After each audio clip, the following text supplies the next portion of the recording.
안녕하십니까. 부자빠 부동산 연구소의 이철홍 소장입니다. 이 소장의 부동산 픽.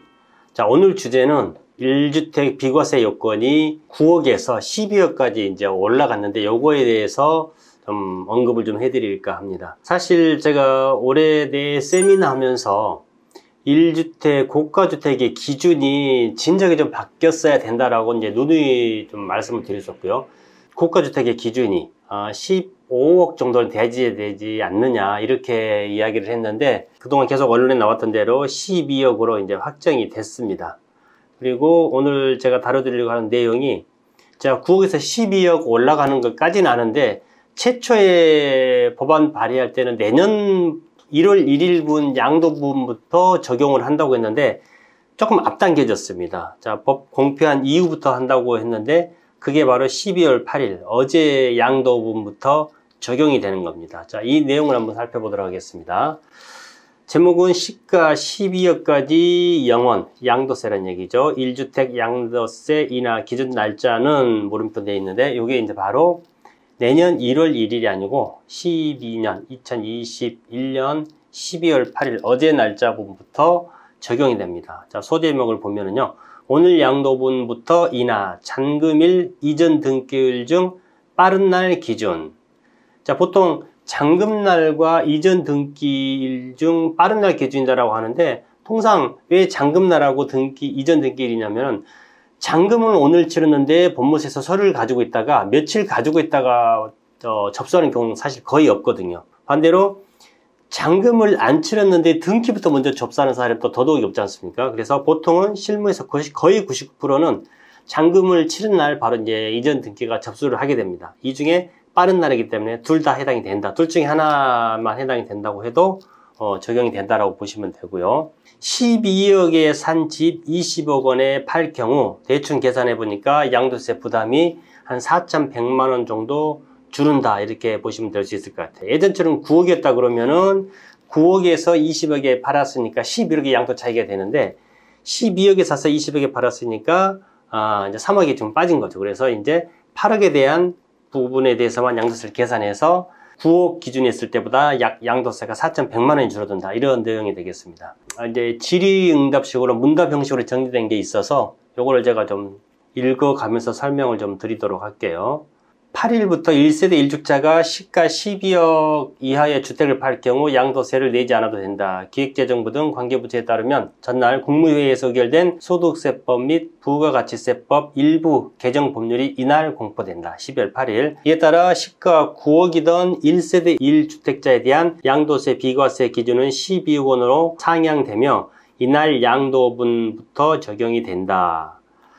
자, 다음은 관련 내용을 문답 형식으로 정리한 것이다. 먼저 문제입니다. 당초 내년 1월 1일부터 시행되는 걸로 알고 있었는데 아니고요. 땡겨졌습니다. 이게 이제 12월 8일로 땡겨졌습니다. 개정안에는 시행 시기가 2022년 1월 1일로 돼 있었지만 국회 논의 과정에서 공포일로 수정이 됐습니다. 이는 양도세 완화 조치를 공포 즉시 시행해 시장 혼란을 최소화하기 위한 것이다. 항상 이랬었죠.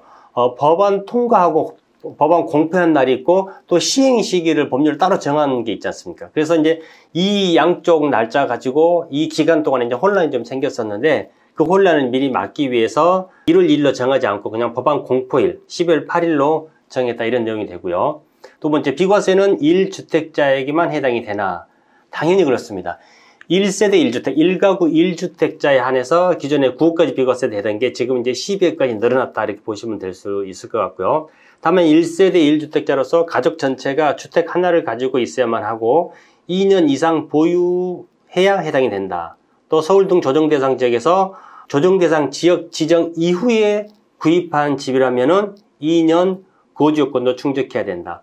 예전에는 왜 1세대 1주택 비과세가 3년 보유 속에 또 2년 거주 요건이 있었잖아요. 이 3년 보유가 2년 거주 요건이 없어졌다가 다시 이게 이제 2년으로 줄었었죠. 2017년 파리 대책에서 조정 대상 지역에 속한 집을 취득했을 경우에는 2년 보유도 하고 여기에 다시 이제 2년 거주가 다시 추가가 돼 버렸죠. 따라서 전세를 끼고 샀던 사람이 2년 보유를 했다고 하더라도 조정 대상 지역 내에서 1가구 1주택 비과세 받기 위해서는 거주까지 들어가서 2년을 해야 된다라고 보시면 될 수 있을 것 같아요. 양도세 기준일은 실거래가인가? 답, 그렇다. 당연히 양도세는 실거래가입니다. 예전에 이제 부동산 거래할 때는 양도세 계산할 때 두 가지 중에 자기한테 유리한 쪽을 선택을 할 수가 있었어요. 실거래가냐 아니면은 기준시가냐 해서 차익이 적은 걸 내가 선택을 할 수가 있었었는데 노무현 정부 때부터죠.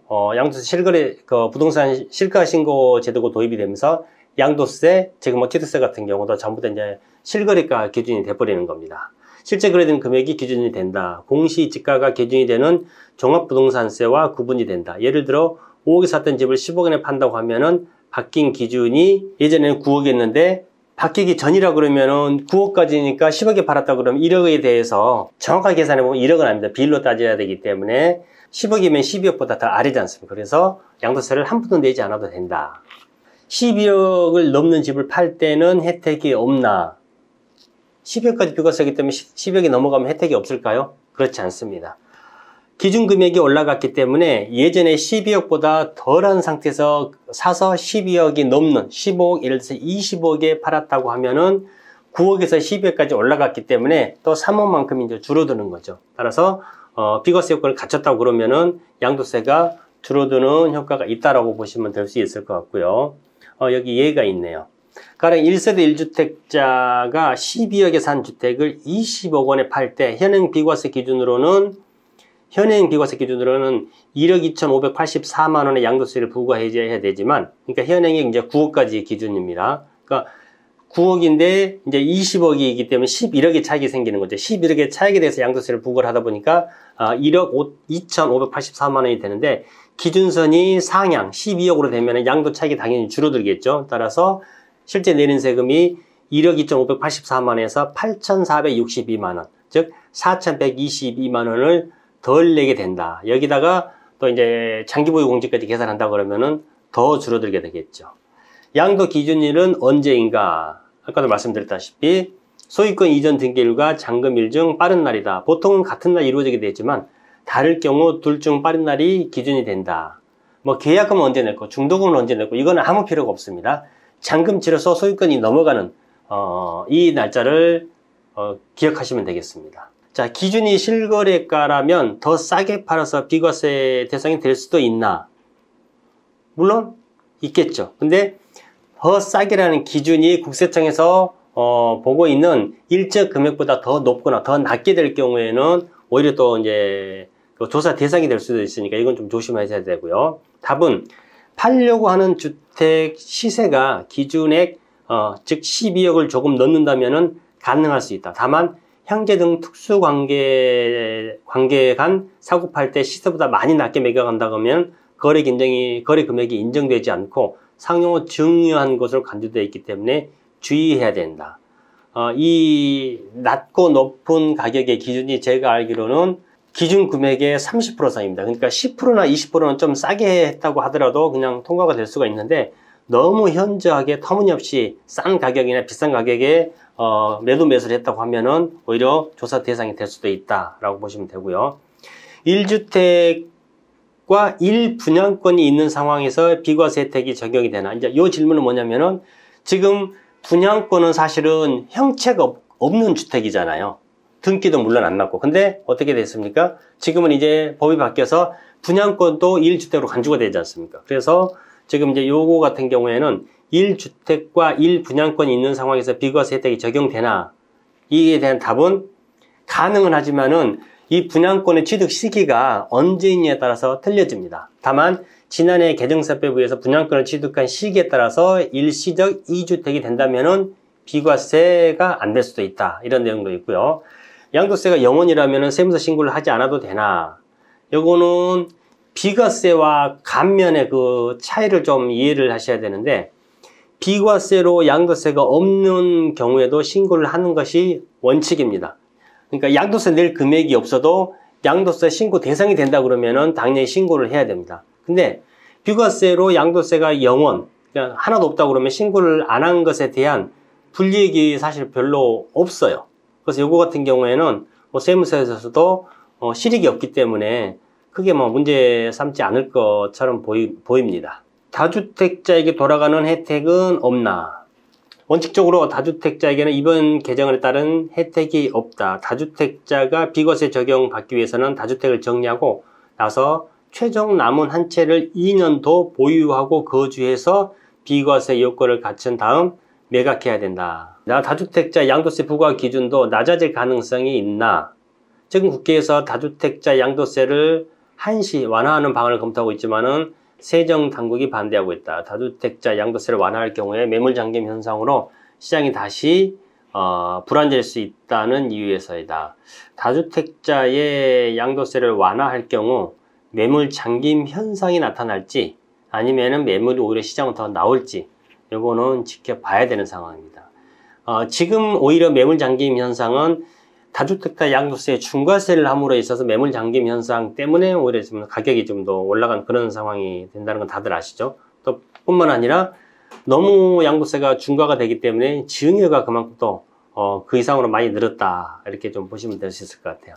자, 결론을 말씀드리면요, 1세대 1주택자가 집을 사서 팔았을 때 얼마에 사고 얼마에 팔았던지가 중요한 게 아니고 차익이 얼마가 남았던지가 중요한 게 아니고요. 자, 어제부터는 12억 이하까지 집을 팔아서 양도차익이 얼마가 됐든지 간에 양도세는 제로다 이렇게 기억을 하시면 될 수 있을 것 같습니다. 그리고 매매 시기도 어제부터 적용이 되기 때문에 굳이 내년 1월 1일 넘겨서 하실 필요는 없다라고 보시면 될 수 있을 것 같습니다.